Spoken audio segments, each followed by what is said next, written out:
When you make it to the Super Bowl, or actually win the game, most times you'll see players and owners and team personnel thank the fans. Here's an example.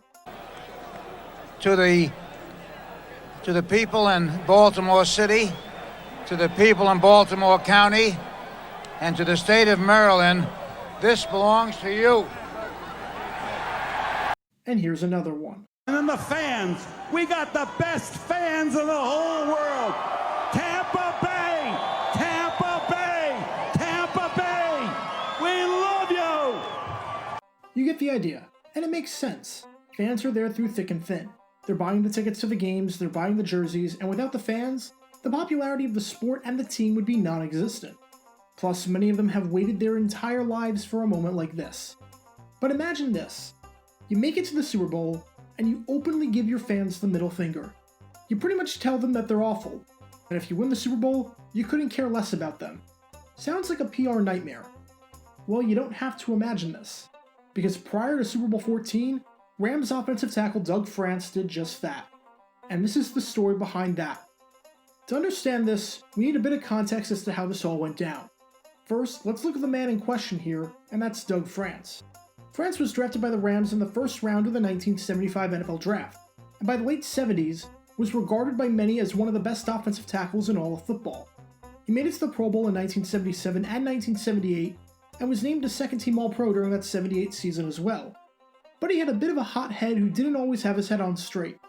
He tried to organize a boycott of the media prior to Super Bowl XIV, because the media didn't give the Rams respect.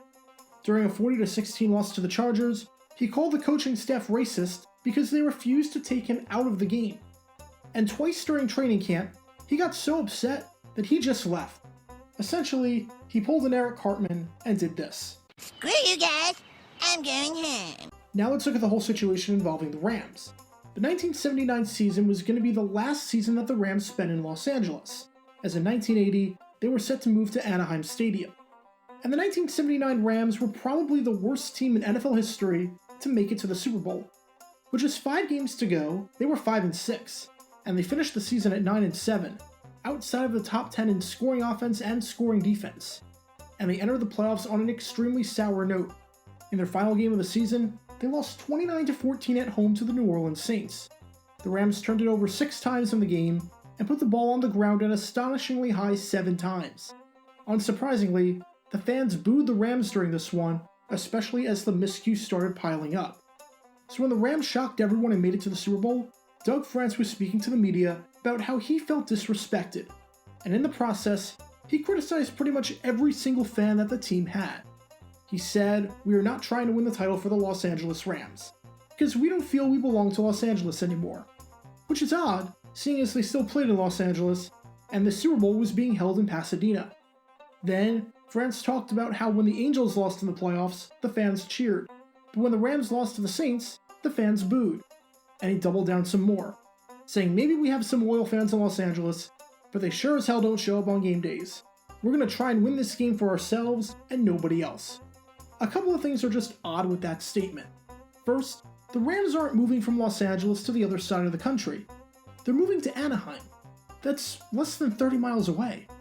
For a comparison, when the 49ers moved from Candlestick Park to Levi Stadium, that's roughly 45 minutes away. Especially at the time, when Los Angeles only had one team, I don't think anyone is abandoning the Rams for moving out of the Coliseum and moving to a stadium that's half an hour away without the traffic. Secondly, you're playing the Super Bowl in the Rose Bowl, so not only are you trashing Rams fans, but you're trashing the fans who are going to watch you play. And third, is France seriously trying to say that fans in Anaheim wouldn't boo some of these plays? Every single fan base in the NFL would be booing on plays like this. Why France made these comments, I don't know. In the end, the Steelers won the Super Bowl over the Rams by a final score of 31-19, and the Rams moved into Anaheim Stadium the following season. I think this should go without saying, but a lesson to any player who happens to stumble upon this video, don't be stupid and criticize your own fans.